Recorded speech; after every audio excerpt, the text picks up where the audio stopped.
Hello Astrid. Salut. Il y a toujours ce beau sourire là. Et ça dit que la résidence d'écriture, ça vous donne plus matière à réfléchir ou bien à garder votre beau sourire? Matière à réfléchir, oui, mais garder le sourire également, oui. Pourquoi? Parce que chaque fois qu'on fait quelque chose qu'on aime, on ne le voit pas comme une torture, même si c'est une torture psychologique. On le voit plutôt, on le prend bien. De toutes les façons, depuis le début de la résidence, moi je suis sereine. J'apprends beaucoup parce que je me dis, il n'y a pas d'âge pour apprendre. Donc, on apprend à tout moment. Et moi, j'ai appris beaucoup de choses qui éveillent mon esprit. Et moi, je suis toujours dans la dynamique, la logique selon laquelle je dois tout donner.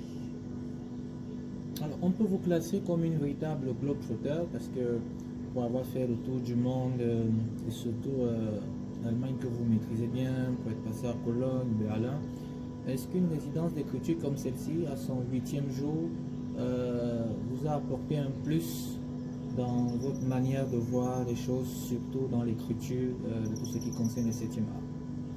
Oui, bien sûr.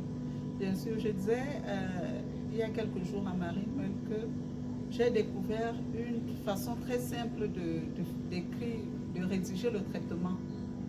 Parce qu'avant, je me cassais la tête à vouloir écrire une histoire qui tient du début jusqu'à la fin. Mais pendant la résidence, j'ai découvert qu'il fallait faire son séquencier. Une fois que son séquencier était bien fait, alors on n'avait qu'à mettre des liaisons pour obtenir notre traitement. Et ça m'a mûri, quoi. Pour les profanes comme nous autres qui ne savons pas ce que veut dire séquencier, est-ce qu'on peut avoir la chance d'avoir des explications, peut-être, parce qu'on emploie ça tout le temps, mais peut-être on ne peut pas savoir ce que c'est. C'est quoi un séquencier? En fait, les séquenciers, ce sont des textes narratifs, mais sans dialogue, si vous voulez. Donc, des textes narratifs, descriptifs, sans dialogue. Alors, lorsque Astrid n'écrit pas, et lorsqu'elle ne crée pas des tenues, parce que depuis votre arrivée, on vous a vu très bien brandé, qu'est-ce qu'Astrid fait d'autre? Je suis toujours dans la création. Moi, je crée dans tous les domaines. Je suis quelqu'un de... Je suis toujours en train de faire tourner mon cerveau là. Donc, même si ce n'est pas dans le vestimentaire ou alors la fashion, la mode, parce que je m'intéresse beaucoup à la mode aussi. J'essaie de bricoler. Je bricole chez moi, j'aime beaucoup bricoler. Il arrive que je prenne des planches, que je les assemble pour obtenir quelque chose. Donc j'aime bricoler.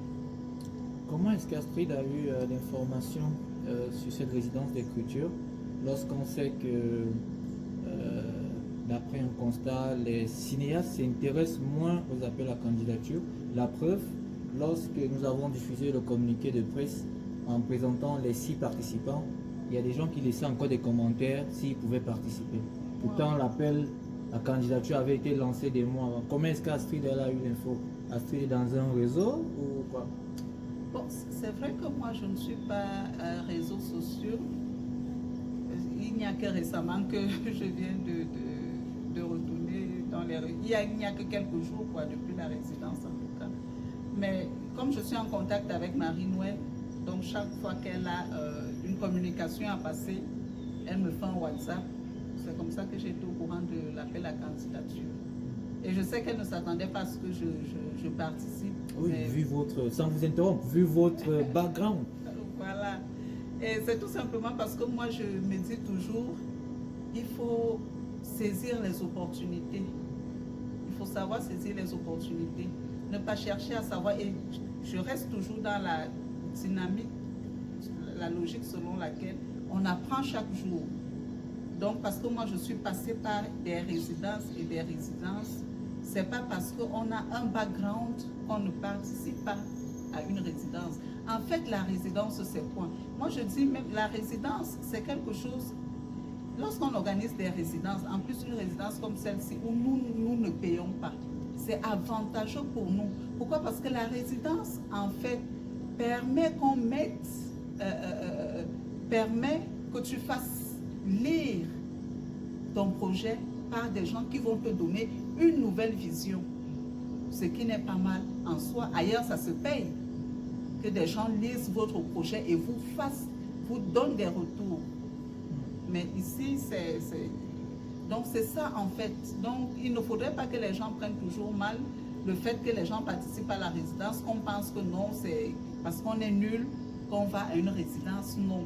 Lorsqu'on écrit, on a besoin de se faire lire par des personnes, même des profanes, hein, parce que même un profane, pour vous donner son ressenti sur un projet et tout, donc on a besoin de se faire lire et c'est important.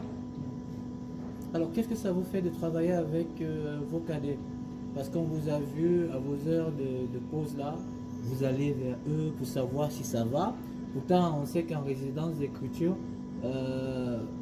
tout candidat ou participant emploie la posture de Ismi. Je pense que avant d'être mature aujourd'hui, j'ai été cadette aussi avec certains dans des résidences. Donc je ne vois pas pourquoi est-ce que je me sentirais mal d'être avec des cadets également. Donc pour moi, et je ne vois pas comme ça, je n'imagine même pas que... Moi, c'est vrai que dans ma tête, je me dis, oui, ce sont des petits frères, je les prends comme ça. D'ailleurs, je m'amuse à les appeler Young Girl, ma fille et tout ça. Mais c'est juste pour blaguer. Mais dans le cadre du travail, moi, il ne faut pas se mettre des limites. C'est-à-dire, tout se passe dans la tête.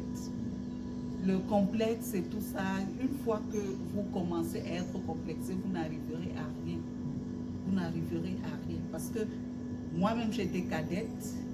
Dans mes projets, même, j'ai été cadette aussi. C'est-à-dire, je dirigeais des équipes où des personnes avaient 10 ans d'expérience, alors que moi, je n'avais aucune expérience.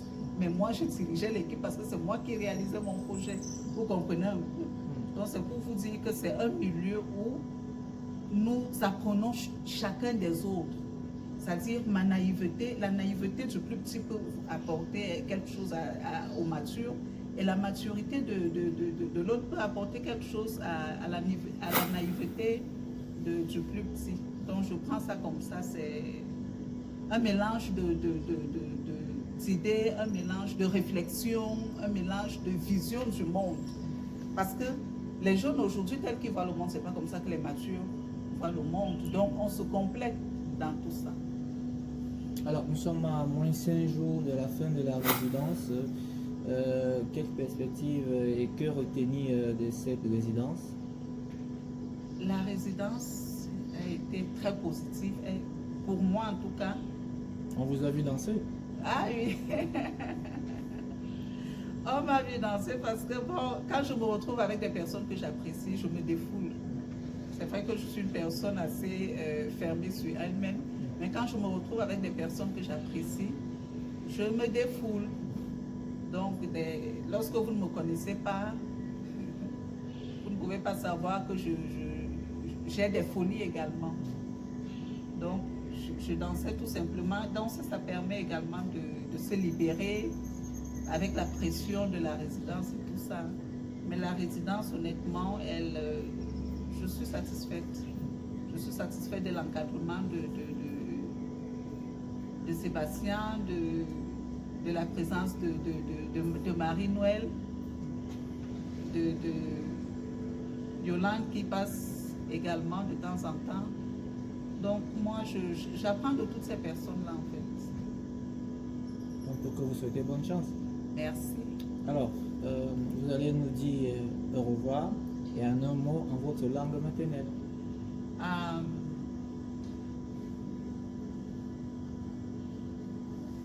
Mekeyao.